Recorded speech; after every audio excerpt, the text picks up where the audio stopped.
Hello there, my name is Jonathan Diven, and in this competition we're going to talk about the education. Okay, without taking any longer time, let's just get started, shall we? Okay, people, talking about the education, let's start this speech with a short story.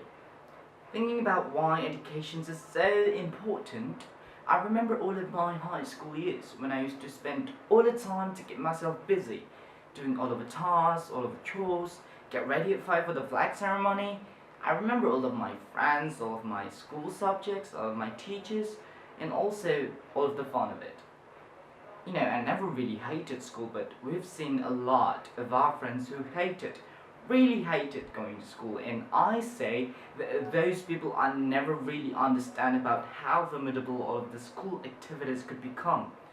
Because education stuff is not just about doing tasks, having an exam, come forward to the class to answer a math question.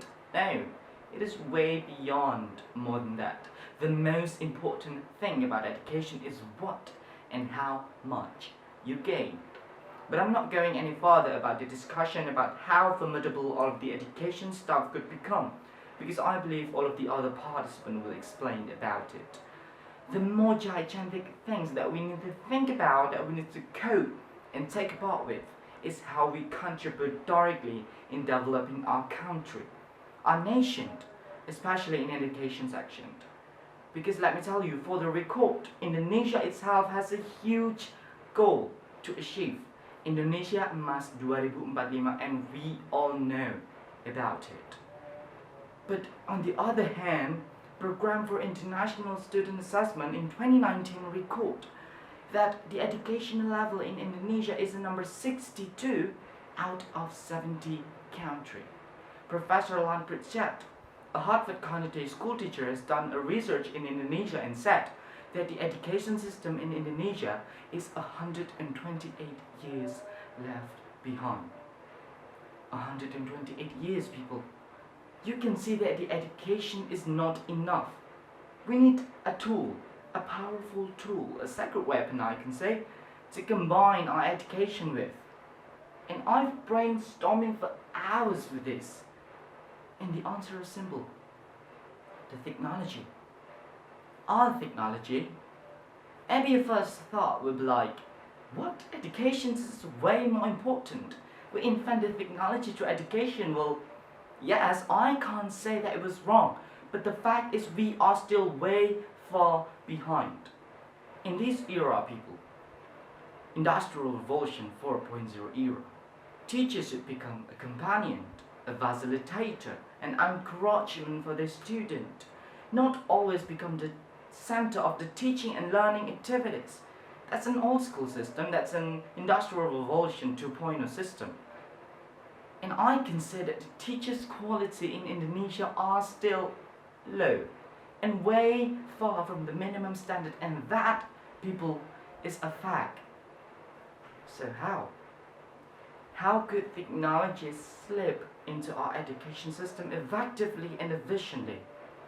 Ladies and gentlemen, let me introduce you to Sophia, the first humanoid robot in the world with artificial intelligence in its body that received the citizenship of Saudi Arabia in 2015.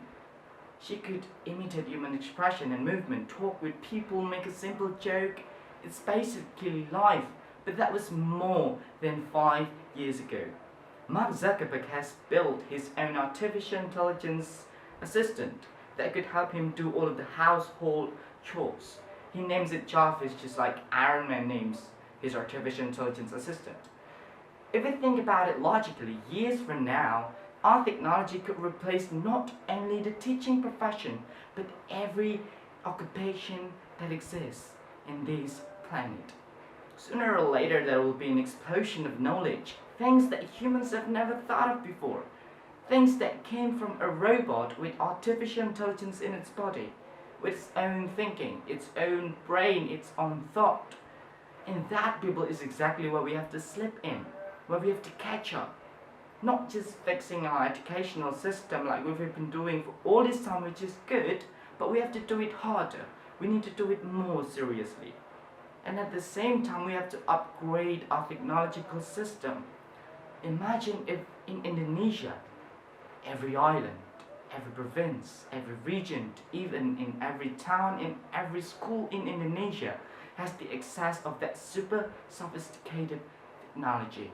Maybe we could achieve the title as the best educated country in this world. I know it sounds way too far off expectations, but humans have come this far because of the expectations itself, right? Garry Kasparov, who used to be the unbeatable world chess grandmaster until he was beaten by an artificial intelligence called Deep Blue, he once said on one of his talks, on the TED Talks, "Machine have calculation, we have understanding. Machine have instruction, we have purpose. Machine have objectivity, we have passion. There is only one thing only humans can do that robots will never can, and that is dream." So, let us dream big. If this cooperation really works, people, not only are we able to fix our educational system, but also problems that maybe our current people may need thousands of years to solve.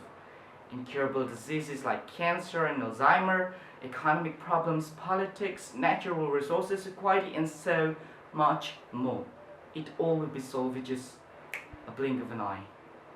And I hope this speech could make you think bigger, make you hope bigger, make you do bigger.